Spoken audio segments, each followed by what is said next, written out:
নক্ষত্র, সবার আগে সবার পাশে।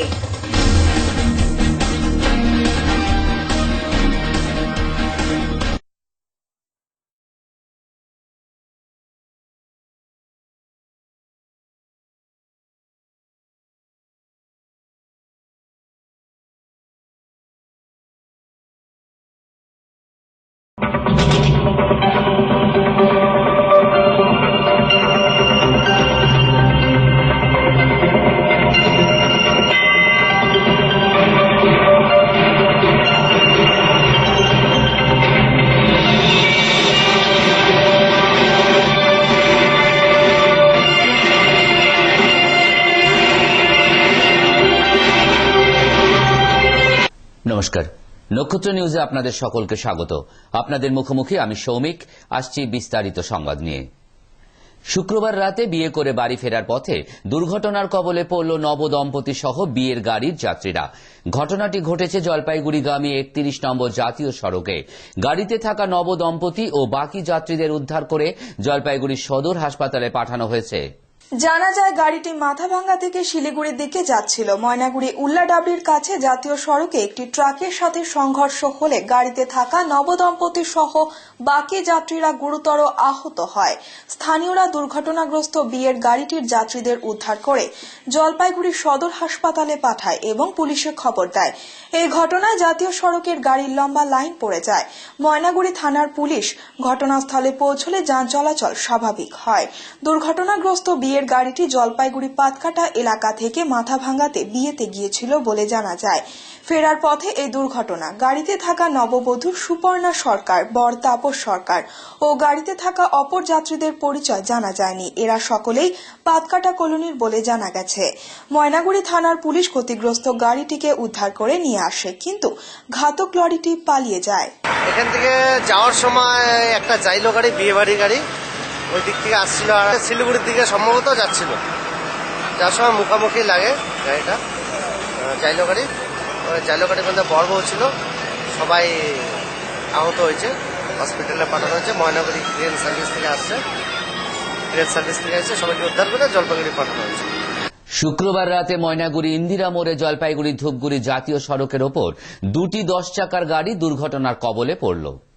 জানা যায়, ইন্দিরা মোড়ের চৌমাথা মোড়ে একটি কয়লা বোঝাই লরি হঠাৎই ময়নাগুড়ির দিক দিয়ে চ্যাংরাবান্ধা সড়কে যাচ্ছিল। সে সময় একটি লরি ধূপগুড়ি থেকে শিলিগুড়ি যাওয়ার সময় কয়লা বোঝাই লরিটিকে বাঁচাতে গিয়ে সজোরে ব্রেক কষে। এর ফলে পেছন দিক দিয়ে আরেকটি 10 চাকার লরি তাকে ধাক্কা মারে এবং গাড়িটি ক্ষতিগ্রস্ত হয়।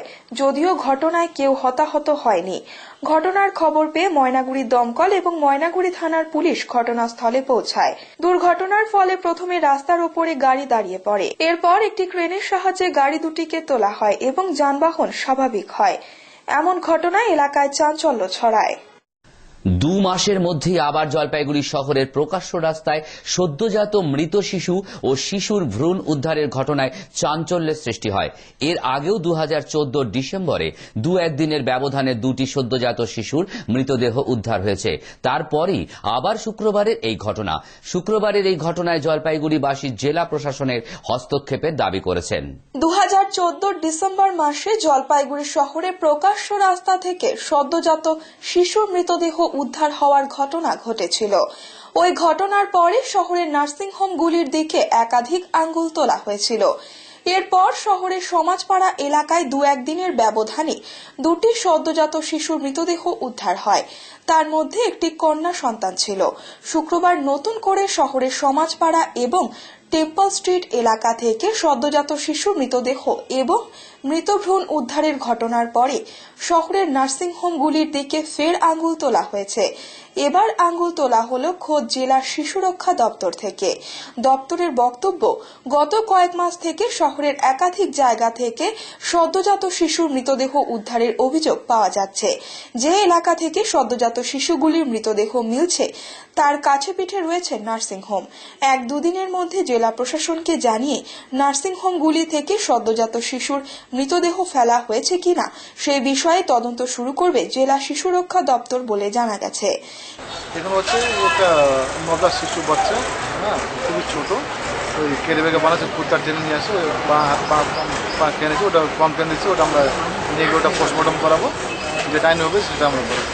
এদিকে টেম্পল স্ট্রিট এবং সমাজপাড়া এলাকাবাসীর তরফে এই ধরনের অমানবিক কাজ বন্ধ করবার জন্য জেলা প্রশাসনের হস্তক্ষেপ দাবি করা হয়েছে। খুব টানাটানি করছিল, তখন দেখা গেল যে একটা বাচ্চা আছে ছোট, তো আমরা কোতোয়ালিতে জানালাম, স্যার আসলো, স্যার এখন ইনকোয়ারি করবে, আমরা কমপ্লেন দিলাম, এটা তদন্ত করা হোক। এটা শুনছি যে সমাজ পাড়া পাওয়া যায়।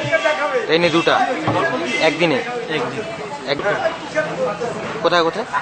একটা এখানে লক্ষ্মীনারায়ণ মন্দিরের গলিতে, হ্যাঁ, আর একটা সমাজ পাড়া। সময় একটা বিজ্ঞাপন বিরতির। ফিরে আসছি বিরতির পর, ততক্ষণ সঙ্গে থাকুন নক্ষত্র নিউজ। আপনারা দেখছেন নক্ষত্র, সবার আগে সবার পাশে।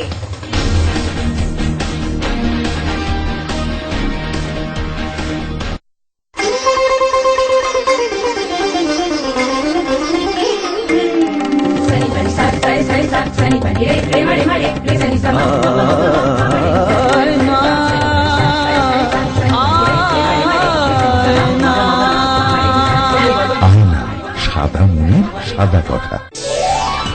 আয়না ডিশওয়াশার আয়না শাইন, ঝকঝকে চকচকে একদম ফাইন। একটি বিশেষ বিজ্ঞপ্তি, আগামী 31শে ডিসেম্বর 2015 থেকে কেবল টিভি ডিজিটাল পরিষেবা বাধ্যতামূলক। শুধু কেবল টিভির সমস্ত দর্শকদের প্রতি বিশেষ আবেদন, আপনারা ঝকঝকে পরিষ্কার ছবি দেখতে হলে নিজ নিজ এলাকার কেবল সুপারভাইজারের সঙ্গে যোগাযোগ করে সেট আপ বক্সের জন্য 1200 টাকা করে জমা দিন। খুব শীঘ্রই আপনাদের কাছে সেট আপ বক্স পৌঁছে দেব আমরা।